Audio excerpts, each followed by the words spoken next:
Magsimula ang kwento kung saan natapos ang unang kabanata. Ang dating maunlad na teritoryo ng Frontera ay ngayoy giba. Wasak ang mga gusali, malalaking hukay ang nagkalat sa lupa, mga bakas ng matinding digmaan laban sa hari ng impyerno. Ngunit ngayon, tapos na ang digmaan. Mula sa kaligtasan ng Kuweba ng Dragon, dahan-dahang bumabalik ang mga nakaligtas na tao ng Frontera sa kanilang tinubuang bayan.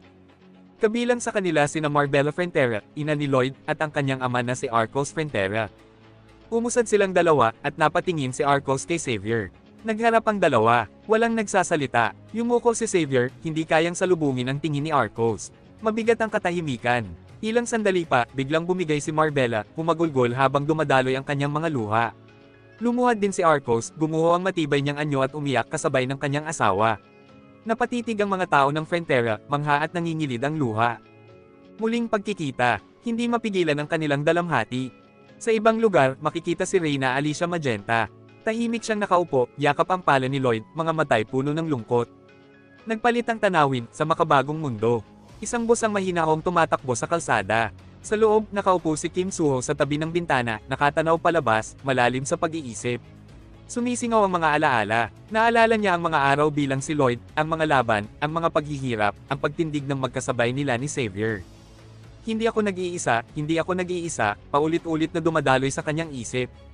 Naputol ang kanyang pagninilay sa masiglang anunsyo mula sa speaker ng boss. Kung bababa kayo rito, matatagpuan ninyo ang JQ Language Academy. Garantisadong mataas ang score sa English test sa JQ Language Academy. Napakurap si Kim Suho, unti-unting naglalaho ang alaala. Ngunit isa pang mukha ang sumilay sa kanyang isipan, si Reyna Alicia Magenta. Huminto ang boss sa estasyon. Bumaba si Kim Suho at tahimik na naglakad sa pagitan ng mga punong nakahilera.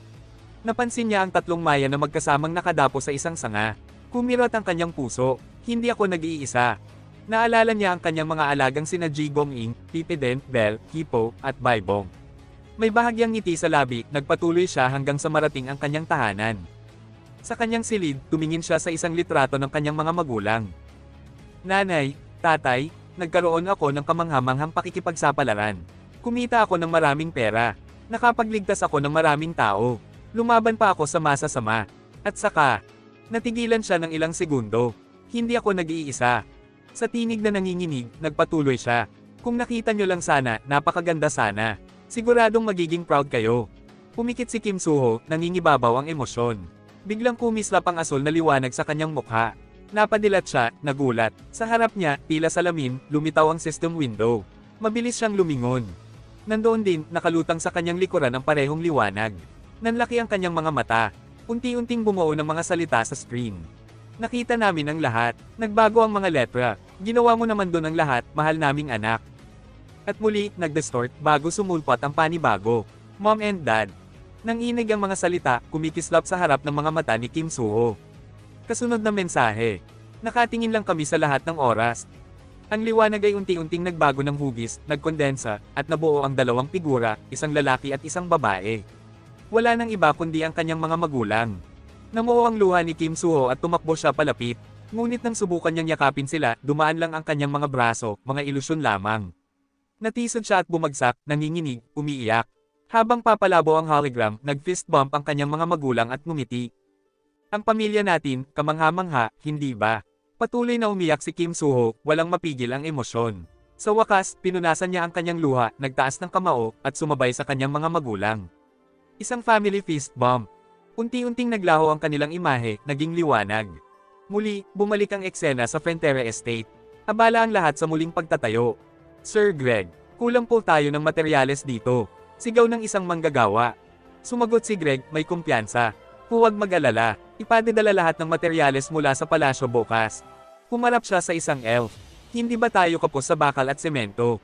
Ngumiti ang elf, may naimbak siya na sapat para magtayo ng 10 lungsod. Walang problema. Samantala, iniulat ni Demon Queen Artanes kay Director Byron. Director, natapos na ang lahat ng minahan. Tumango si Byron, kontento. Magaling. Maayos ang lahat dahil sa tulong ng mga demonyo.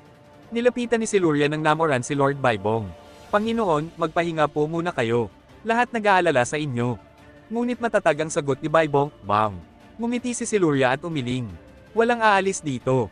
Sa tabi, magkasamang nagbubuhat ang mga orc at tao, nagtatrabaho sa kalsada. Dito, dagdagan ng tao sa kabilang panig. Na-check ba ang layout?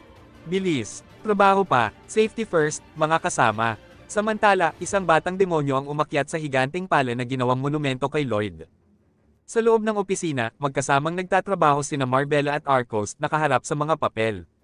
Maayos na ang food request list para sa aspahan, wika ni Marbella. Tumungo si Arcos. Mabuti, ipagpaliban muna ang restoration ng Mara. Kailangan pa natin ng dagdag na tao para sa heating facilities. Nagsalita si Marbella, baka matagalan tayo sa paggawa. Sumagot si Arcos, hindi problema yun, maraming mga sundalo ang may experience sa paggawa at sa tulong ni Bayern. Hindi maganda ang hitsura mo, sagot ni Marbella.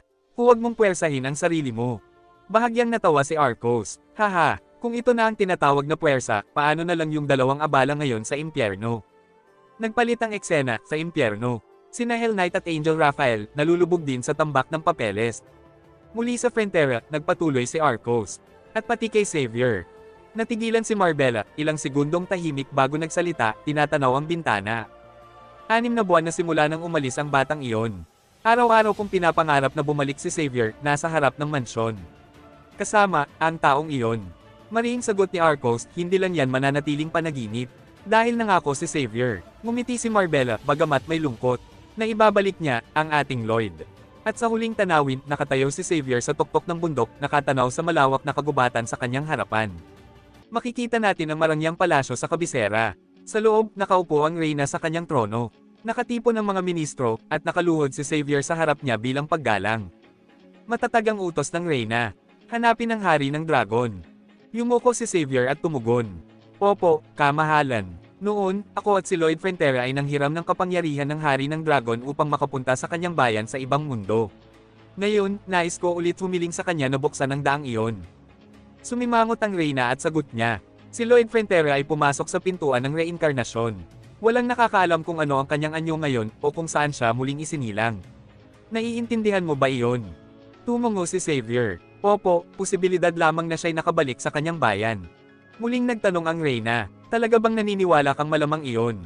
Umamin si Xavier, hindi po, ngunit si Lloyd Frontera ay laging handang sumugal kahit sa pinakamaliit na pagkakataon. Tahimik na nag-isip ang reyna bago tuluyang nagwika. Gagawin ng kaharian ng Magenta ang lahat upang matulungan kang hanapin ang hari ng dragon.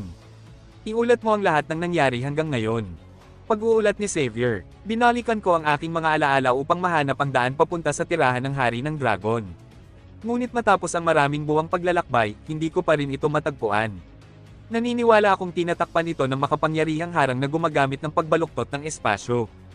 Makikita ang mga salamangkero ng Magenta na walang tigil sa paghahanap at pagtatangka na basagin ang harang. May isa na nagsabi, baka mga tao lang tayong hindi kayang sirain ang ganitong harang. Ngunit kung ganon, kailangan nating alamin kung paano nakarating ang mga bayani noong unang panahon sa kanyang pugad at nakuha ang pabor ng hari ng dragon. Sumang-ayon ang isa pa, kung ganon, susuriin natin ang lahat ng dokumento tungkol sa mga sinaunang bayani at susundan ang bawat posibleng bakas. Paglipat ng eksena, sa mga nayon, naglalakbay ang mga sundalo ng Magenta upang maghanap ng anumang pahiwatig. Isang sundalo ang nagulat. Isang Dragon Access Pass, saan nakuha iyon ng bayani? Agad na lumapit ang isa pang sundalo sa kanyang komandante. Komandante, may natuklasan kaming nayon na pinaniniwalaang may alamat tungkol sa Access Pass. Ngunit sinasabi nilang matagal na itong nawasak. Agad na nag-utos ang komandante. Kung ganun, alamin kung sino ang lumikha nito. Sa lupain ng Frontera, ang mga gusaling winasak noong labanan laban sa hari ng impyerno ay muli nang naitayo. Nakabitin ng isang lumang bandila na may nakasulat, "Congratulations to the esteemed Lloyd Frontera." Ngunit luma na ito, kupas at sira na ang mga lubid. Unti-unting naputol ang mga tali at bumagsak ang bandila sa lupa. Sa sandaling iyon, nag-utos si Bayern. Simula ng pagpapalit, agad na pumasok ang mga manggagawa, dala ang bagong bandila at poste. Sa nyebeng kabundukan, naglalakad si Xavier sa gitna ng malakas na pag-ulan ng nyebe, nilipad ang kanyang kapa sa malamig na hangin. Sa isip niya, walang sino man sa Frontera ang nagdududa sa iyong pagbabalik, Kim Suho. Habang itinatayo ng mga manggagawa sa Frontera ang bagong bandila, patuloy na umaakyat si Xavier. Buo ang kanyang determinasyon. Ni ako man ay walang pag-aalinlangan na matatagpuan ka namin. Itinuro mo sa amin na upang makamit ang layunin, dapat laging nakatingin sa unahan. Biglang may umalangaw-ngaw na malalim na tinig sa kabundukan. Paano nakapasok dito ang isang tao? Napatigil si Xavier at mabilis na lumingon. Mula sa anino ng mga bundok, may lumabas na figura, walang iba kundi ang ama ng Dragon King. Nanliit ang kanyang mga mata sa pagkabigla at napabulong. Ikaw pala, lumipat ang eksena sa ibang mundo. Makikita si Kim Soo-ho, naghahanda para pumasok sa trabaho. Sa banyo, nakatitig siya sa salamin, seryoso at pagod ang mukha. Dahan-dahan niyang iniangat ang kaliwang kamay at inayos ang kanyang buhok kagaya ng estilo niya noong siya si Lloyd. Ngunit kalaunan, ibinabarin niya ito at ibinalik sa karaniwan niyang ayos. Tahimik siyang nakatitig sa sariling refleksyon. Sa kumpanya, isang mataas na gusali ang sumunod na ipinakita, ang lugar ng trabaho ni Kim Soo-ho. Nakaupo siya sa harap ng isang matandang lalaki, ang kanyang nakatataas. Masigla ang pagbati nito. "Oh, Manager Soo-ho, nandito ka na, maupo ka." Teka, hindi na pala manager ang dapat kong tawag sa'yo. Dapat team leader Kim Soo-ho na. Nagulat si Kim Soo-ho. "Pasensya, team leader? Ano?" Tumawa ang matanda at nagpaliwanag. "Tama ang nadinig mo. Kagabi lang napagdesisyonan sa pulong kasama ang lahat ng pinuno ng departamento. Ikaw na ngayon ang team leader ng bagong business team. Alam mong napaka-konserbatibo ng lugar na ito, hindi ba? Pero kahit sila, hindi ka pwedeng ipagsawalang bahala. Ikaw ang pinakabatang team leader at alam nilang malaki ang kita na dinala mo sa kumpanya. Kaya kahit ang matatandang iyon, nirerespeto ka." Tahimik lang na nakinig si Kim Soo-ho, walang ekspresyon sa mukha. Pagkaraan ng ilang sandali, bahagya siyang yumuko at mahina ang sabi. "Salamat po." Natigilan ang matanda, tinitigan siya. "Iyon lang. Akala ko naman makangiti ka na ngayon." Nanatiling mabigat ang mukha ni Kim Soo-ho, malamlam ang boses. "Pasensya na." Napabuntong hininga ang matanda. "Hindi naman ako nagrereklamo. Pero kaibigan, hindi lahat trabaho lang. Kung ganyan palagi ang mukha mo, baka tumanda kang mag-isa. Naalala mo ba yung babaeng empleyadong laging sumusunod sa'yo? Sinabi pa niyang gusto ka niya. Pero nagkamali lang siya ng akala kasi ni minsan hindi ka sumagot." Paglabas sa lungsod, sa abalang kalye, lumabas si Kim Soo-ho mula sa gusali.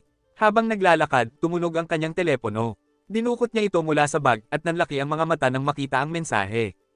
Mula ito sa kanyang matalik na kaibigan, si Seo Go-ji. Ang nakasulat lang, "Buhay ka pa ba?" Lumipat ang eksena. Isang masarap na amoy mula sa isang restoran.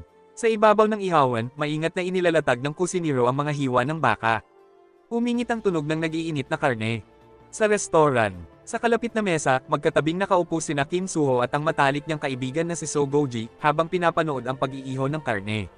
Yumuko ang kaibigan na may mapaglarong ngiti. "Naalala mo ba, sabi ko noon, bibilhan kita ng karne kapag naging katulad ka na ng tulad ko. Aba, ngayon na ang araw na iyon." Mas lalo siyang ngumiti, gumagawa ng nakakatawang mukha na nagpapaalala kay Kim Soo-ho kay Lloyd. "Sa totoo lang, akala ko hindi ka na makakatikim ng baka kung wala ako. At kung sakaling magyayabang ka pa na na-promote kang manager sa malaking kumpanya. Ay nako, hindi ko palalagpasin iyon." Hahaha. Bahagyang natawa si Kim Soo-ho, ang mga labi niya'y kumerba sa halos di nakikitang ngiti. "Alam mo ba, ni minsan hindi pa ako nakakakita ng karne ng baka." Napatigil ang kaibigan, kumislot ang kanyang mga mata sa pagkagulat. "Ha, bakit? Mababa ba ang sahod mo?" Umiling si Kim Soo-ho, may malumanay na ngiti. "Hindi. Hinihintay lang kitang ilibri ako. Alam kong balang araw magtatagumpay ka." Sandaling natahimik ang kaibigan, nakatitig lang sa kanya. Pagkatapos, ngumiti rin siya at tumawa ng malakas. "Aba, sweet talk pala ang alam mo. Gusto mo sigurong dagdagan ko pa ang order ng baka, ano?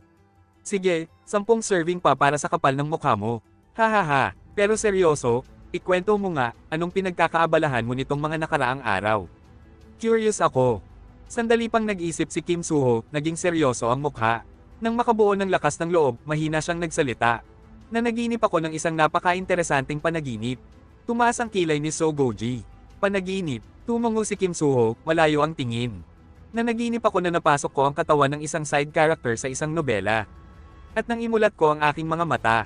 Mula roon, sinimulan ni Kim Soo-ho ang pagkwento. Isinalaysay niya ang kahangahangang paglalakbay na kanyang naranasan, kung paano siya naging si Lloyd, ang mga hirap na pinagdaanan, ang mga tagumpay na nakamit, at ang mga kasama niyang nakilala, sina Xavier, Reyna Alicia, at marami pang iba. Hanggang sa isinalarawan niya ang huling laban, ang imposibleng pakikidigma laban sa hari ng impyerno. Lumipas ang maraming oras habang nagkukwentuhan ang magkaibigan, tawa, reaksyon, at pagbabahagi ng alaala. Sa kauna-unahang pagkakataon matapos ang matagal na panahon, nawala ang malungkot na ekspresyon ni Kim Soo-ho. Ngayon, nagsasalita siya ng may tunay na ngiti, buhay ang boses sa kasabikan. Sa wakas, dumating siya sa kasukdulan ng kanyang kwento. At pagkatapos, pinunit ng hari ng impyerno ang aking braso. Kaya tinipit ko ang kanyang baywang gamit ang aking binti at pareho kaming tumalon papasok sa pintuan ng reinkarnasyon. Habang nagkwento si Kim Soo-ho, unti-unting naglaho ang masayang ekspresyon ni Seo Go-ji. Tumuwid ang kanyang upo, naging seryoso ang mukha. Napansin ito ni Kim Soo-ho at natigilan sa pagsasalita. Pinilit niyang ngumiti, sabay bulong. Pasensya ka na, para akong clingy na teenager na nagsasalita ng kalokohan. Medyo kababawan naman talaga ang panaginip na iyon, hindi ba? Ngunit sumagot si Seo Go-ji, malamig at tiyak ang tono. Hindi yun basta panaginip. Nanlaki ang mga mata ni Kim Soo-ho. Pinilit niyang tumawa, nanginginig ang tinig. Siyempre panaginip lang iyon. Alam mo naman palaging lohikal ang isip ko. Hindi ko kayang mag-imbento ng ganyang kwento kahit gustuhin ko pa. Muli siyang pinutol ng kaibigan, mariin ang boses. Lahat ng iyon, totoong nangyari sa'yo. Napatulala si Kim Soo-ho, walang masabi. Dahan-dahan, isang luha ang pumatak mula sa kanyang mata. Mabilis niyang itinagilid ang mukha upang itago ito, at mahina ang boses ng bulong. Kung hindi iyon panaginip, ano pa kaya? Hindi maaaring mangyari ang ganoon sa totoong buhay. Sa halip na tumawa, marahang ngumiti si Seo Go-ji. Baka para sa'yo, itong mundong ito ang panaginip. At ang mundong iyon sa nobela, iyon ang tunay na realidad. Noon pa man, pakiramdam ko hindi ka talaga kabilang dito. Lagi kang parang pagod na bayani, dinala mula sa ibang mundo. Mabilis na pinunasan ni Kim Soo-ho ang kanyang luha, pilit tinatago ang damdamin, ngunit basag ang kanyang tinig ng sumagot. Bayani, kalokohan, isa lang akong extra, isang side character. Diretso siyang tinitigan ng kaibigan, seryoso ang ekspresyon. Hindi kailangang pangunahing bida ang isang bayani. Nabigatan ng hangin sa pagitan nila. Tahimik na nakinig si Kim Soo-ho, nakatitig sa kaibigan. Pagkatapos, yumuko si Seo Go-ji na may matalim na ngiti. Hoy! Tungkol doon sa savior na binanggit mo, talaga bang tapos na ang kwento niya? Sa tingin ko hindi siya ganoong klaseng tao na uupo lang at wala nang gagawin. Kung siya iyon, gagawin niya ang lahat para hanapin ka. Paglipat ng eksena, sa isang malayong lugar, malayo sa tahimik na restaurant, nakatayo si Xavier sa isang bulwagan na puno ng ginto at hiyas. Sa harapan niya, nakahiga sa marangyang sofa ang hari ng dragon, si Verkesh. Yumuko si Xavier, may paggalang sa tinig at walang alinlangan sa paninindigan. Pakiusap, ipadala mo ako sa Seoul. Nanlaki ang mga mata ni Verkesh sa pagkagulat. Ano? Si Xavier ay sa wakas nakatayo sa harap ng makapangyarihang hari ng dragon, si Verkesh. Matatag at hindi matinag, iisa lang ang kahilingan ni Xavier, ang maipadala siya kay Kim Soo-ho. Bumungad ang tanawin, si Verkesh ay nakahiga ng tamad sa isang engranding sopa, napapalibutan ng bundok ng ginto at kislap ng mga ruby. Halos tulog, bahagyang damilat ang hari ng dragon at tumitig kay Xavier. Ang tinig niya'y may halong inis at kuryosidad ng magtanong. Paano ka nakapasok dito? Naglagay ako ng napakalakas na mahika ng pagbaluktot ng espasyo. Ngunit nanatiling kalmado at matatag si Xavier. Nakaseryosong mukha, mariin niyang sagot.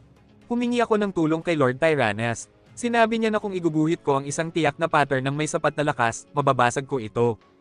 Nang marinig iyon, napakurap si Verkesh, nag-aalangan. Natigilan siya sa kalagitnaan, napansin ang hindi matinag na ekspresyon ni Xavier. Napabuntong hininga ang hari ng dragon, tinakpan ang kalahati ng mukha gamit ang isang kamay habang mas lalo pang lumubog sa sopa. Kung kapanalig ka ng taong iyon, sigurado akong ginawa mo ang lahat para makarating dito. Narinig ko na rin ang mga balita. Ngunit agad siyang pinutol ni Xavier, matalim ang tinig na puno ng determinasyon. Lumingon si Verkesh, pinagmasdan siya. Mariin ang mga mata ni Xavier at sa buong tibay ng loob ay idineklara. Hindi pa tapos, habang nabubuhay ako, hahanapin ko siya. Sandaling natahimik si Verkesh, nakatitig sa kabalyerong ayaw sumuko. Sa huli, nagsalita siya, kalmado ngunit mabigat ang tinig. Ito'y isang bagay na itinakda at pinakilos ng sansinukob na higit sa atin. Kahit ako, hindi ko masasabi kung ang taong iyon ay nasa Seoul o wala. Ngunit hindi umatras si Xavier. Puno ng matigas na pag-asa ang kanyang sagot. Ibig sabihin, may tsansa pa. Hindi ito 0%. Napahinto si Verkesh bago nagpakawala ng maikling tawa. Isang maluwag na pitik ng daliri at isang mahiwagang bilog ang lumitaw sa sahig sa tabi ni Xavier.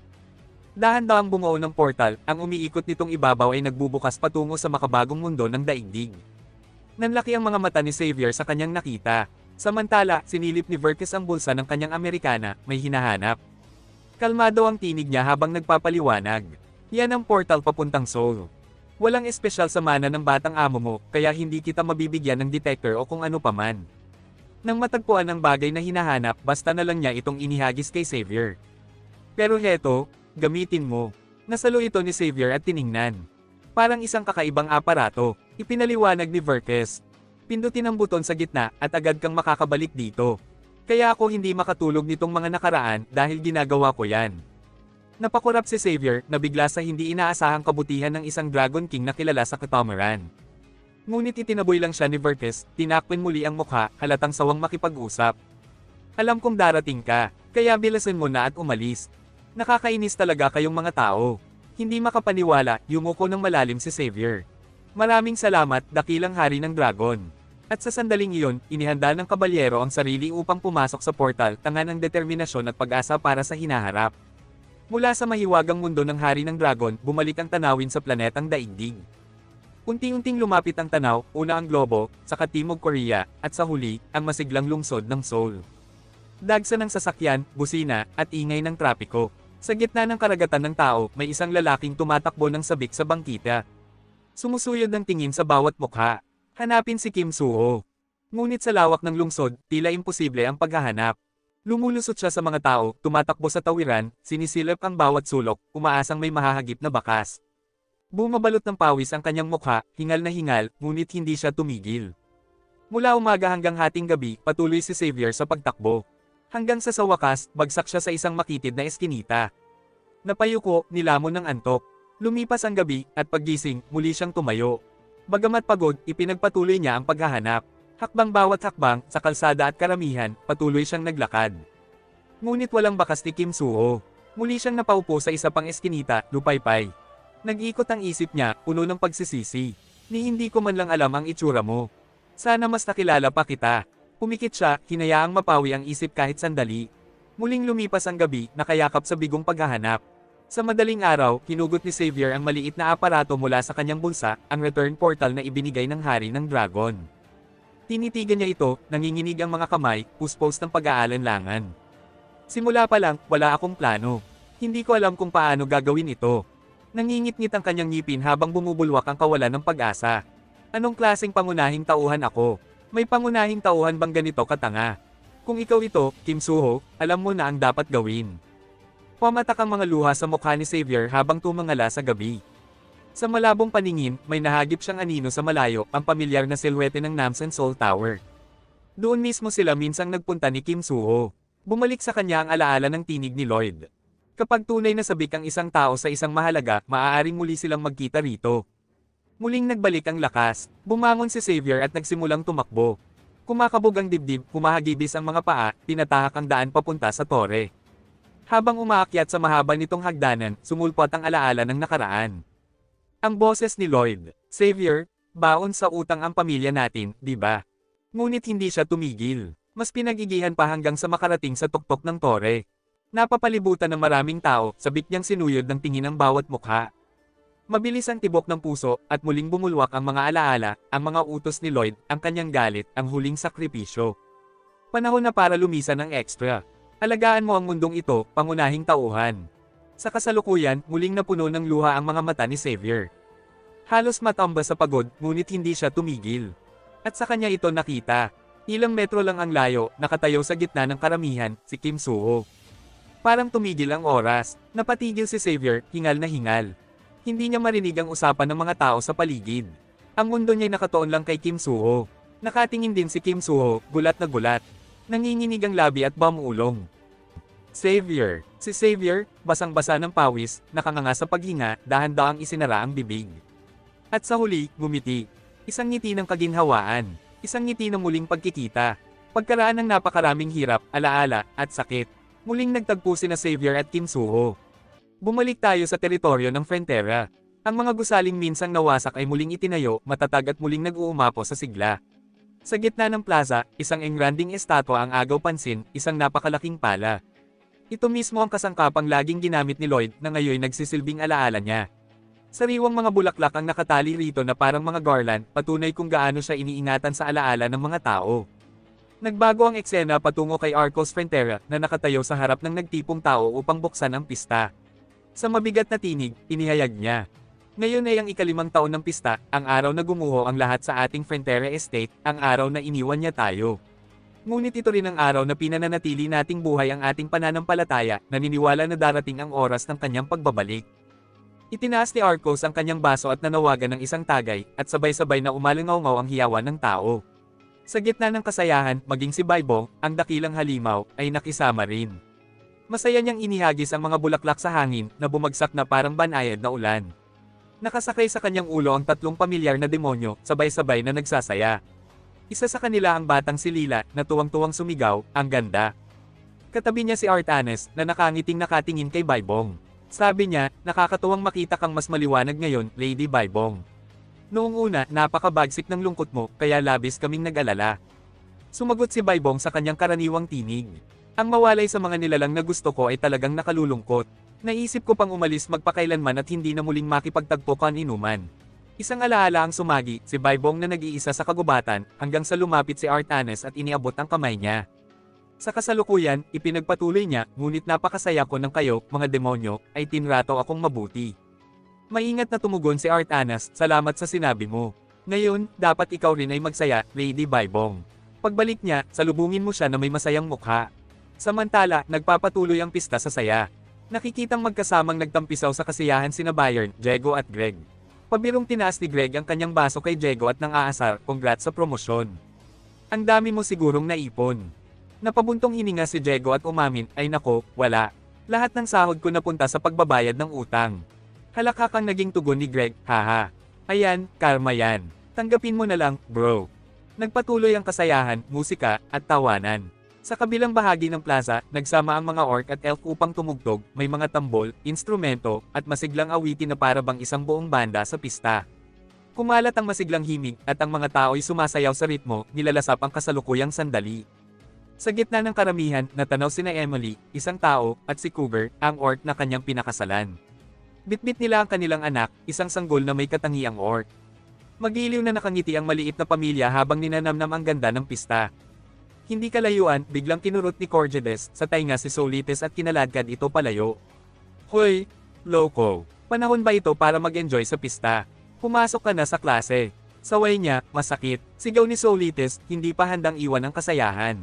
Kasabay nito, ginaganap din ang isang natatanging paligsahan bilang parangal kay Lloyd, isang kompetisyon kung saan muling lilikhain ang kanyang mukha sa pinakakahangahangang paraan. May isang grupo na ipinakita ang kanilang estatwa at ipinagmamalaki, paano to? Ito ang entry namin ngayong taon, si Lord Lloyd. Agad na tumawa ang kabilang grupo, haha. Hindi niyo yata nakuha ang personalidad ni Master Lloyd. Sumagot naman ang una ng mayabang, mas mahusay naming nailarawan ang kapangitan niya. Ngunit bumawi rin ang ikalawa, sige na nga. Pero kung hindi niyo maipakita ang kanyang kasamaan, hindi talaga siya si Master Lloyd. Sa gitna ng kanilang pagtatalo, dumating bigla ang mga magulang ni Lloyd.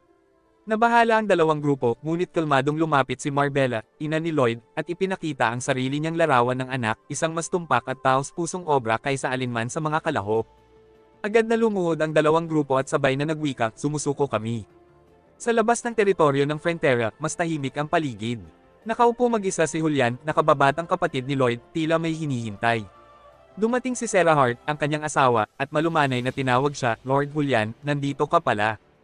Magalang siyang bumati, Lady Sarah Hart. Tinanong siya nito nang may pag-aalala, bakit ka nakaupo sa ganitong lugar? Ibinaba ni Julian ang kanyang paningin at sumagot, naiisip ko lang kung darating kaya ngayong taon ang kanyang kamahalan, ang Reyna.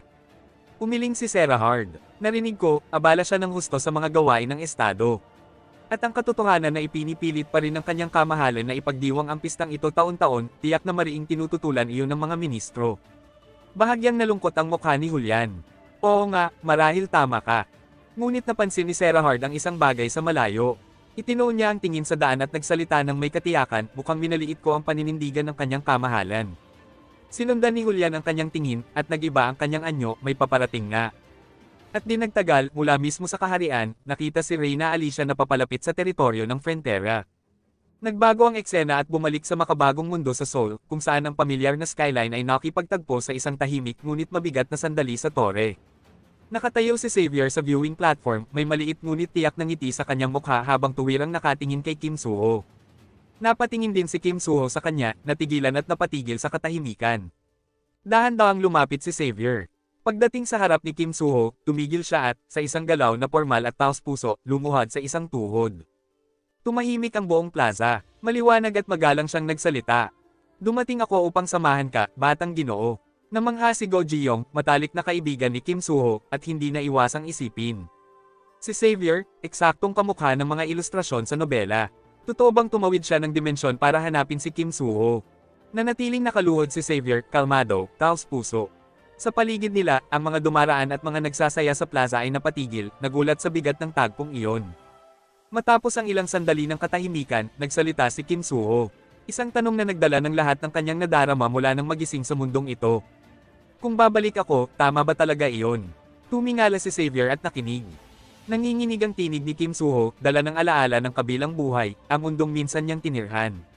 Ikinwento niya kung paano siya roon ay may lakas, halos parang pandaraya, isang kapangyarihang nagbukod sa kanya. Dito, sa mundong ito, pakiramdam niya'y wala siyang magawa. Ang pagbabalik ay maaaring magbigay muli ng kanyang lakas, ngunit parang pagtakas din ito. Mahinahon at may pait niyang inamin, umalis ako noon dahil hindi ko kinaya ang bigat. Sumagot si Xavier, banayad ngunit matatag. Malika, kung iniisip mong kapangyarihan mo ang higit na hinahangad ng mga tao ng Frontera. Ang hinahanap nila ay ikaw mismo. Ikaw, hindi ang iyong lakas. Tahimik na nakinig si Kim Soo-ho, naguguluhan. Matagal siyang nanatiling walang imik, habang unti-unting lumulubog sa kanya ang bigat ng mga salita ni Xavier. Muli siyang nagsalita, higit para sa sarili kaysa kaninuman, tungkol sa kabilang mundo, kung paanong siya'y nag-uumapaw sa lakas roon, kung gaano ito kaiba, at kung paano ang pagbabalik ay nagdudulot ng pagdududa tungkol sa tapang at pananagutan. Habang nilalabanan ni Kim Soo-ho ang kanyang alinlangan, biglang tinapik ng malakas ni Go Ji-yong ang kanyang likod, winasak ang mabigat na pag-iisip.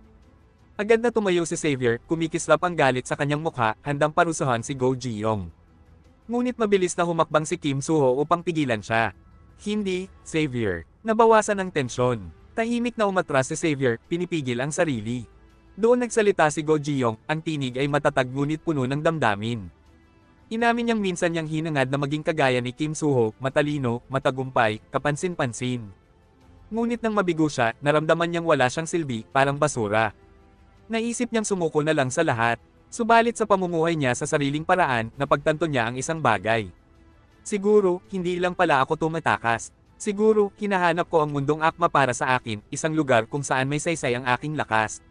Ngumiti siya ng banayad at lumingon kay Kim Soo-ho, at sinabing babalik ka na, sa mundong ikaw ang alamat na arkitektong tagapagtayo ng lupain. Napatigil si Kim Soo-ho, natigilan at naantig sa mga salita ng kaibigan. Dahan-dahan siyang tumingin kay Xavier, na nakatayo pa rin, naghihintay. Ngumiti si Xavier at iniabot ang kanyang kamay. Lumambot ang ekspresyon ni Kim Soo-ho, mula sa lungkot tungo sa determinasyon. Iniabot din niya ang kamay, at mahigpit silang nagkamay. Nagtaka ang mga nakatingin, walang alam sa tunay na kahulugan ng kilos na iyon.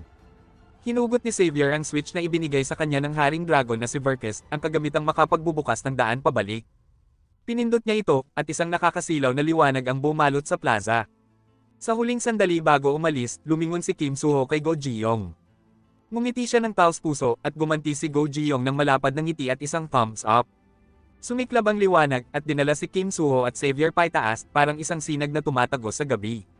Namangha ang mga tao sa ibaba habang ang liwanag ay umakyat sa kalangitan, tumagos palabas ng mundo, at naglaho sa mga bituin. Nakatanaw pa rin si Go Ji-yong sa kumukupas na sinag, at may ngiting pabulong na nagsabi. Ang astig, pero hindi pa tapos ang paglalakbay. Nagpatuloy ang makinang na sinag sa malalayong lupain, lumilipad sa ibabaw ng kabundukan, tumatawid sa karagatan kung saan ang mga sirena ay napatingala sa paghanga. Lumipad din ito sa malalawak na kapatagan ng savanna, kung saan napatigil ang mga sentoro, nakatingala sa langit. At sa wakas, dumaan ito sa bukas na damuhan, kung saan maging si Haring Dragon Verkes ay napatingin mula sa kanyang tahimik na piknik kasama ang pamilya. Ngumiti siya ng banayad, batid niyang sila'y nagbabalik. Sa loob ng sinag ng liwanag, magkasamang naglakbay sina Kim Soo-ho at Xavier sa kawalan. Unti-unti, nakilala ni Kim Soo-ho ang mundong nasa ibaba, ang pamilyar na ilaw ng gabi ng Frontera. Lahat pala sila, maayos naman.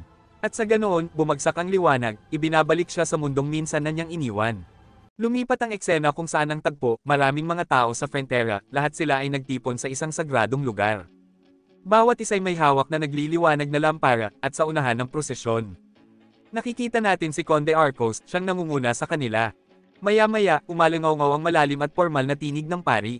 Ayon sa banal na batas ng dakilang kahariang Magenta, sino mang pumasok sa silid ng reyna, anuman ang dahilan, ay dapat ipakasal sa reyna. At ayon sa kalooban ng mga dakilang ninuno ng Magenta, tinatawag namin ngayon si Reyna Alicia Timina Magenta. Nagbago ang eksena, at nakita natin mismo si Reyna Alicia. Nakatayo siya ng may biyaya, nakasuot ng nakabibighaning kasuotang pangkasal.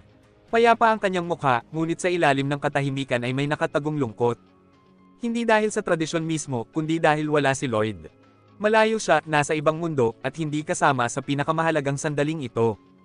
Nagpatuloy ang pari sa ritual, at humarap sa kanya. Mahal na Reyna, tinatanggap mo ba si Lloyd Frentere bilang kabiyak ng iyong kaharian? Matapos ang maikling katahimikan, buong tatag na sumagot si Alicia. Buong puso kong tinatanggap ang utos ng mga dakilang ninuno at ng batas. Huminto sandali ang pari, minasdan ang kanyang banal na aklat, at ipinagpatuloy ang panata. Panganay na anak ng pamilya Frentere, Lloyd Frentere. Tinatanggap mo ba si Haring Alicia Timina Magenta bilang iyong asawa? At ang pagiging consort ng kaharian? Ngunit syempre, wala roon si Lloyd. Sa halip, sa lugar na dapat ay kinatatayuan ng lalaking ikakasal, ay isang pala ni Lloyd, binalutan ng mga watawat at bulaklak. At tinatalian ng lubid na parang sagisag na pamalit. Nakita natin ang mga mukha ng mga magulang ni Lloyd sa gitna ng madla. Tahimik silang nakikinig, mabigat ang mga ekspresyon. Dahil wala ang kanilang anak sa araw na ito. Hindi kalayuan, nakamasid din sina Bayern at Greg sa seremonya. Kasama ang mga elf, orc at marami pang iba. Lahat ay seryoso, lahat ay tahimik. Nandoon din si Julian, nakababatang kapatid ni Lloyd, kasama ang kanyang asawa. Saksi sila sa sandaling ito. Maging si Baibong, ang makapangyarihang hayop, ay naroon din. Karaniwang mabangis ang kanyang mga mata, ngunit ngayoy puno ng luha habang siya'y tahimik na nakaupo. At sa huli, lumitaw rin ang reyna ng mga demonyo na si Artanes, kasama ang iba pang demonyo. Ang kanilang presensya ay nagdaragdag ng bigat sa tagpo. Dahan-dahang isinara ng pari ang kanyang aklat. Sa mabigat na tinig, kanyang ipinahayag. Hanggang sa bumalik ang sagot mula sa piniling consort. Maaari bang maghintay si Haring Alicia? Tahimik na nakinig si Alicia, ngunit hindi nag-atubili. Itinaas niya ang kanyang ulo, at tuwirang tumingin sa pala. Sa gisag ni Lloyd, at buong tapang na nagsalita. Isinusumpa ko, hihintayin ko siya. Tumungo ang pari at ipinagpatuloy ang ritual. Kung gayon, muling ipagpapatuloy ang kasunduan ng kasal makalipas ang 1 taon mula ngayon. Bumaba si Alicia mula sa entablado. Marahan ang kanyang hakbang, umaalingaw-ngaw sa katahimikan. Pagdaan niya kay Conde Arcos, ama ni Lloyd. Ngumiti siya ng banayad at nagsabi, "Conde ng Frontera, agad akong babalik. Magpakasaya na lamang kayo sa natitirang pista." Yumuko ng malalim si Arcos at sumagot ng may damdamin. "Mahal na Reyna, maaari ka bang manatili pa ng kaunti?" Lumuhad ang lahat bilang paggalang sa kanilang Reyna. Ngunit nagpatuloy lamang si Alicia sa paglakad. Formal ang tinig, bagaman mabigat ang kanyang damdamin. Maging ang mga nanunood ay hindi mapakali sa kanyang pinipigilang lungkot. Mapagpakumbabang nagpaumanhin ang konde. "Patawad, mahal na Reyna." Huminto si Alicia at lumingon pakaliwa. Muling napatingin sa pala, sa gisag ni Lloyd. Bahagyang yumuko ang kanyang ulo, malinaw ang kalungkutan sa mukha. Pagkatapos, hinarap niya ang lahat at nagsalita. "Tulad ng dati, hindi ako masaya kung wala ka, aking mahal. Sa pista sa susunod na taon, lagi akong nandito." Ngunit bago niya matapos, isang tinig ang biglang sumingit. "Ang pistang ito ang huli ngayong taon, mahal na Reyna." Natahimik ang buong bulwagan. Dahan-dahang lumingon si Alicia pakaliwa. Maging ang konde ay napatingin sa parehong direksyon. At nakita nila, si Xavier at Kim Suho. Minsan ay nakilala bilang si Lloyd. Nagumpisa ang mga bulungan habang dumarating ang dalawa. Naglakad si Xavier, habang si Suho naman ay nakasuot ng kanyang payak at pamilyar na kasuotan. Ang mismong mga damit na suot niya noong siya ay si Lloyd. Nagulat ang mga tao, kabilang si Lady Siluria. Napatakip siya ng bibig, lumuha, at hindi mapigilan ang emosyon. Nagpatuloy sina Xavier at Kim Suho sa kanilang paglakad hanggang sa makaharap nila si Alicia. Ngunit si Suho tila nag-aatubili, nakayuko, halos iniiwasan ang kanyang mga mata. Ang pamilya Frontera at lahat ng tao nang nasasakupan ay nakatitig sa kanya. Gulat at nagbubulungan. Mabilis ang tibok ng dibdib ni Alicia habang nilalapitan si Kim Suho. Huminto siya sa tapat niya. Nagkatitigan silang dalawa, walang salitang binitiwan. Ngunit puno ng di mapahayag na damdamin ang paligid. Pinilit ni Kim Suho na umiwas ng tingin, nahihiya at hindi sigurado. Ngunit marahang iniangat ni Alicia ang kanyang kanang kamay. At idinampi sa pisngi ni Kim Suho. Namula ang kanyang mukha, napatingin siya, naguguluhan ngunit sabik. Sa nanginginig na mga daliri, hinaplos ni Alicia ang kanyang buhok. Iniayos ito ng banayad, gaya ng dati, noong siya'y si Lloyd pa. Lumambot ang kanyang mga mata, habang si Kim Suho na may namula ng husto. Ngunit sa ilalim nito'y unti-unting bumalik ang init ng damdamin. Ilang saglit pa, inalis ni Alicia ang kanyang kamay. Muling naging seryoso ang kanyang mukha, payapa ngunit puno ng emosyon. Si Kim Suho na may hindi pa rin makatingin, nakasulyap lamang sa gilid, walang masabi. Ngunit bumasag ng katahimikan ang tinig ni Alicia. Matatag at puno ng pananabik. Ang lalaking minahal ko ay palaging tumatakbo tuwing nais ko siyang makita. Nagulat si Kim Soo-ho at napatingin sa kanya. Nagpatuloy si Alicia, banayad ang tinig. Gaya ngayon, sa wakas, nagtagpo ang kanilang mga mata. Ngumiti si Alicia, at marahang nagtanong. Kaligtasan. Isang salita ng pagtitiwala at laging kaligtasan ang sinasabi. Natunaw ang pag-aalinlangan ni Kim Soo-ho. Tumibay ang kanyang ekspresyon, tumalim ang kanyang mga mata. Itinaas niya ang kanyang kanang kamay at buong sigla na sumigaw. Kaligtasan muna. Nag-ingay ang buong madla. Sumigaw sa galaxy na Bayern at Greg, walang dudang ito nga si Lloyd. Maging ang mga orc, elf, tao, at iba pa'y nagsaya. Ang ilan ay napaluha sa tindi ng emosyon. Pati si Baibong napaiyak sa tuwa. Ngunit biglang may naganap, isang makinang na bintana ng sistema ang lumitaw sa harap ni Kim Soo-ho. Nakasulat, masaya ang lahat ng nakakakilala sa iyo na dumating ka sa mundong ito. Namangha si Kim Soo-ho, sunod-sunod na lumitaw ang mga bintana. Natupad na ang iyong hiling. Matagumpay na natapos ang eksperimento sa mataas na mundo. Tungkol sa posibleng pakikialam sa mas mababang mundo. Napuno ng luha ang mga mata ni Kim Soo-ho. Alam niya kung sino ang mga nagpadala. Ang mga laging nagmamasid at gumagabay sa kanya. Mula sa kanyang mga paa, kumislap ang asul na liwanag. Dahan-dahang pumapailan lang at bumabalot sa kanyang buong katawan. Isa pang mensahe ang lumitaw. Isinuko na ng mundong ito ang puot laban sa makapangyarihang ikaw. Umakyat ang liwanag, binabago siya ng buo. At isa pang huling mensahe ang lumitaw. Ang mundong minsang tinawag na Iron Blood Knight ay ini-reset. Ito'y magiging mundong may bagong kapalaran. Fantasy healing life with civil engineering skills. Nabigla si Kim Soo-ho. Natapos ang pagbabagong anyo. Hindi na siya si Kim Soo-ho. Siya muli si Lloyd. At sa huli, isang mensahe ang muling sumulpot. Hindi ba masaya rin ang pakikipagsapalaran ito, anak? Kasabay nito, muling lumitaw ang kanyang mga alagang nilalang. Ngayon ay maliliit na parang mga daga. Masaya silang gumapang sa kanyang balikat at dibdib. Tumatalon-talon sa paligid niya. Hindi napigilan ni Lloyd ang ngumiti. Ngumiti rin ang kanyang mga alaga. Malinaw ang kanilang galak habang naglalaro sa kanya. Pagkatapos yumanig ang lupa. Muling nagbalik ang isa pang halimaw, ang makapangyarihang Bone Dragon, si Yong-yong. Sa dagandong ng kanyang pag-ungal, ipinahayag niya ang pagbabalik sa mundo. Nagbago ang eksena. Si Belle, isa sa mga hayop ni Lloyd, biglang kumain ng mahiwagang butil. Nagningning ang kanyang katawan at lalo pang lumaki, nakatindig na parang higanting ngunit nakangiti. Mula sa gilid, tumatakbo si Baibong, tumutulo ang mga luha. Diretso siyang sumugod patungo kay Belle. Nagtagpo ang dalawa, tinititigan ang mukha ng isa't isa, parehong puno ng matinding emosyon. Samantala, marahang inilapat ni Alicia ang kanyang dalawang kamay sa balikat ni Lloyd. Namula ang mukha ni Lloyd, halatang balisa sa sobrang lapit nito. Walang pag-aatubili, niyakap siya ng mahigpit ni Alicia. Kumalat ang galak sa buong pista. Muling nagkita si Belle at Baibong, at naghalikan pa. Si Alicia at Lloyd na may lalo pang nagyakapan, umaapaw ang pinanibik at pinanibik ng muling pagkikita. Sa sandaling iyon, bumulong si Alicia sa kanya. Kanina, ang gwapo ng mukha mo, halos ayaw ko nang gawin ito. Alam mo, gusto ko ng patatas. Namula ng todo si Lloyd at pautal na sumagot. Ngumiti si Alicia, bahagyang natawa, habang nakayakap pa rin sa kanya. Pero higit pa roon, puso mo ang mahalaga. Alam mo ba kung bakit ang bilis ng tibok nito? Sa paligid, pinagmamasdan sila ni Xavier na may mainit na ngiti. Ngunit biglang narinig niya ang mahinang iyak. Paglingon niya, nakita niya si Siluria, lumalapit habang dumadaloy ang luha sa kanyang mukha. Huminga ng malalim si Alicia sa balikat ni Lloyd. Ha, kalimutan na. Ako ang tanga sa pag-aakala. Ngunit bago niya matapos, biglang sumambit si Lloyd, namumula ng todo, nanginginig ang tinig ngunit malinaw. Dahil, mahal ko ang kamahalan, ang Reyna. Parang kidlat ang mga salita. Kasabay nito, nagyakapan sina Xavier at Siluria, lumuluha habang nakayakap sa isa't isa. Naghiwalay saglit sina Alicia at Lloyd, ngunit agad na kinuha ni Alicia ang parehong kamay niya. Lalong namula si Lloyd. Ngumiti si Alicia at mapagbiro niyang sinabi.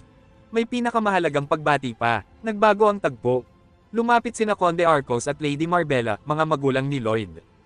Namunguo ang luha sa kanilang mga mata nang makita ang tunay na anak sa kanilang harapan. Pumarap si Lloyd sa kanila, mabigat ang mukha sa pagkakasala. Nilinlang ko kayo nitong nagdaang panahon. Siguro alam niyo na ang lahat, pero bago pa siya makapagpatuloy, mahigpit nang hinawakan ni na Arcos at Marbella ang kanyang mga kamay. Nangungusap ang kanilang mga mata, sabay silang ngumiti at nagsabi, "Salamat at bumalik ka sa amin." Hindi na napigilan ni Lloyd ang mga luha, damaloy ang mga ito habang nanginginig ang kanyang labi. At biglang lumitaw sa likuran nila ang isang makinang na bintana ng sistema.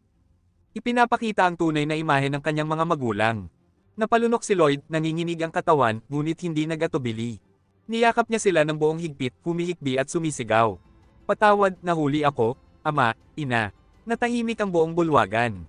Ang matagal nang hinihintay na muling pagkikita ng anak at mga magulang ay natupad. Ngunit biglang lumipat ang atensyon ng lahat. Isang figura ang gamulong at nag-flip sa harap ng lahat at marahang tumayo. Siya rin ang gumanap bilang pari kanina, ngunit ngayon nagsasalita ng malakas. Lloyd Frontera, panganay na anak ng Frontera. Tinatanggap mo ba si Reyna Alicia Timina Magenta bilang iyong asawa at ang pagiging consort ng kaharian? Namula si Lloyd, nagtagpo ang mga mata nila ni Alicia, dama ang bigat ng sandali. Lumapit si Alicia, banayad ngunit mapagbiro ang tinig. Kung tatanggi ka, kamatayan pa rin ang katapusan. Kapag natulog sa higaan ng Reyna, kasal ang kabayaran. Ngumiti siya, sabay dagdag. Marami na akong inatang na tungkulin sa magiging consort. Tinitigan siya ni Lloyd, at biglang lumitaw ang bintana ng sistema sa kanyang harapan. Current RP held, 7,999,999. Lumapad ang ngiti sa kanyang mukha. Sa kumpiyansang galaw, marahan niyang iniangat si Alicia gamit ang kaliwang kamay mula sa likod ng balikat. Bahagya niya itong itinagilid para bang maghahain ng mapagbiro at mapanuksong halik. Habang hawak siya ng ganoon, buong tapang niyang idineklara, nakatitig sa kanyang mga mata. Ako si Lloyd Frontera, ang lalaking nagdisenyo ng isang maalamat na nasasakupan. Kukunin ko si Alicia Timina Magenta bilang aking asawa. Itinaas niya ang kaliwang kamay, itinutok sa langit at malakas na sumigaw. Nagbabalik ako, paputukin ang mga salubong na putok. Nagsimulang mag-ipon ng enerhiya si Yongyong sa kanyang bibig. Isang dambuhalang bugaw na apoy ang nabuo, handang pakawalan ang hininga ng dragon. Namangha ang lahat habang nagliliwanag ang gabi. Samantala, nagdiwang ang mga tao ng Frontera, nagpapaputok ng mga kwitis, paputok, at mga kanyon sa kalangitan. Halakhak, hiyawan, at masasayang iyakan ang pumuno sa hangin. Maging ang mga tanyag tulad nila Blanc ay napaiyak sa galak. Ang mga orc, elf, at iba pang nilalang ay nagsimulang tumugtog ng mga instrumento. Nagdaragdag ng himig sa kasayahan. Masdan sina Arcos at Marbella, mga matay puno ng pagmamalaki at tuwa habang nakatingin sa kanilang anak. Sina Julian at kanyang asawa, Baibong at Belle, lahat ay nakikiisa sa pagdiriwang. Nilingon ni Lloyd si Alicia na nakangiti. Hinawakan niya ang ulo nito, at nagyakapan silang mainit. Sa sandaling iyon, pinalaya na ni Yongyong ang kanyang bughaw na hininga sa langit. Isang napakalaking liwanag na tila pumutol sa dilim at nagpinta ng kalangitan. Habang nagliliwanag ang gabi, hinalikan ni na Alicia at Lloyd ang isa't isa. Ang rurok ng kanilang muling pagkikita. Ngumiti si Xavier habang pinagmamasdan sila, at sa kanyang tabi, namula si Siluria. Halatang nadala ng tanawin ng kanilang wagas na pag-ibig. Puno ng kasiyahan, pagdiriwang, at taos-pusong damdamin ang tagpo. Isang maringal na pagtatapos ng kwento ng pinakadakilang tagapagtatag ng lupain. Ngunit sandali, hindi pa ito ang katapusan. Sa malayo, sa walang hanggang paglalakbay ng oras at kalawakan. Nakita natin ang tunay na kaluluwa ni Lloyd. Tahimik siyang lumulutang, nag-iisip ng kanyang susunod na buhay. Ano kaya ang magiging reinkarnasyon ko? Dati akong malaki, baka maging insekto ako. Pero ang totoo, kung ipapanganak akong muli, gusto ko lang maging masaya ang mga tao na nakilala ako. Patuloy ang kanyang paglalakbay, papalapit ng papalapit sa dulo ng oras at espasyo. Sa wakas, narating niya ang hangganan. Binalot ng maliwanag na liwanag ang kanyang kaluluwa. Pumikit siya, handang isilang muli. At biglang, isang iyak ng sanggol ang pumunat sa hangin. Lumabas ang mga anino ng isang babae at isang lalaki. Puno ng pag-ibig ang kanilang tinig. Tingnan mo ang malalaki niyang mga mata. Tumawa ang lalaki. Hindi, kamukha ko siya. Marahan niyang niyakap ang sanggol. Bago ba sa iyo ang mundong ito, anak? Halika, ako ang iyong ama, at ang ginang na ito ang iyong ina. Ngumiti silang dalawa, puno ng saya. Nagpatuloy ang lalaki. Lalaki ang anak natin na malakas, matalino, at magiging tagapagtanggol ng marami. At ang pangalan ng ating anak ay Kim Suho. Isang napakalaking pagbubunyag. Si Kim Suho ay walang iba kundi si Lloyd mismo. Iisa lamang sila. At sa huli, nagtagpo ang lahat ng piraso. Isinasara ang bilog ng kanilang kwento. Bago matapos ang manhwa na ito, shoutout nga pala kina. At Rubilin de la Cruz C6J. At Palco Kadash F9P4D. At iMac Y5i. At Lovestruck 21A31. At Joseph de Belen. At Raymar Sulud 5740. At Ariel Briel-T6H. At Don Alfred Monte Tabuner. At Christopher Serla US. At dito na matatapos ang The Greatest Estate Developer. Maraming salamat sa panunood nyo sa ating bida na si Kim Suho, aka Lloyd Frontera. At huwag kalimutan mag-likes, shares, subscribe sa ating YouTube channel na Isekai.